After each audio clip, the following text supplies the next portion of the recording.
I walk stark naked in my home at least twice a day.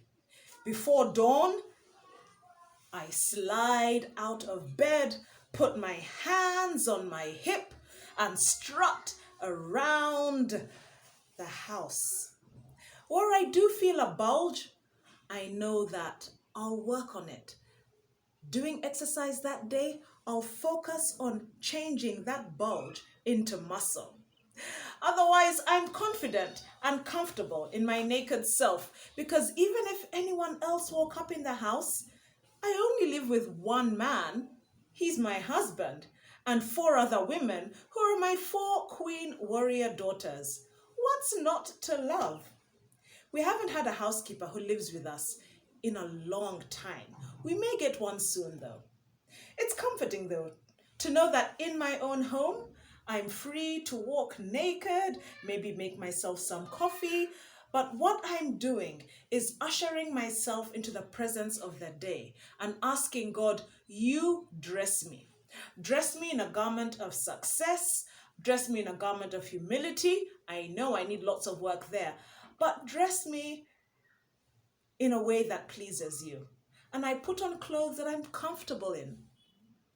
What's it like to be in a marriage where one spouse is so fearful of their own naked self, so conscious of their nudity, that they dress up in the darkness? They can't take a bath with their spouse. It must be difficult. And if you're in that situation, I pray that you find a sense of liberation where walking naked is your right. Imagine being in a space of employment where you strut in naked one day and the boss asks you, "What do you think you're doing?" And you say, gleefully, this is your response: "Well, the old uniform that I've been wearing for 5 years doesn't fit me anymore. The collar is faded, but it also doesn't fit with the strides I have made, with the confidence I have gained, with the business knowledge that has heightened me because now I walk 10 inches taller.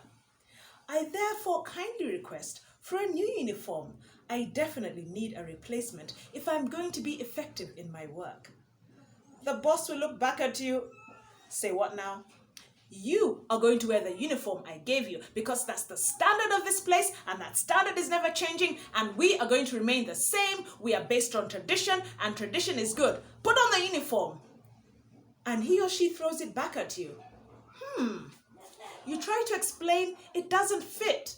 The buttons are ripping. My chest has grown. My smile is broader. Please, let me wear something that's more befitting with the person I am today. Absolutely not. Your best response would be to walk out of that place and walk into a place where your nudity is welcome, where someone will look at you and say, "I have the perfect uniform for you." And when you dress it on, it accentuates who you are. It enhances your ability. It provides you to shine with your skills and your knowledge. Not only that, but in that uniform, people can tell, there goes a person who's willing to learn. There goes a team player. There goes a wise and successful individual. If you're in a relationship, if you're in a space of employment where your nudity is not welcome, where you're forced to put on a uniform or have a sense of identity that is not in any way connected with your reality, which is not in any way in the direction that God has laid for your life, comfortably take off that uniform and walk naked until you're dressed in the garment that God has put on for you. We should be free to walk naked because walking naked is liberating. Walking naked is saying, here I am, vulnerable, but this vulnerability is going to turn into victory. God bless you. Enjoy walking naked. Go to a place until you are free to be whom you're meant to be. God bless.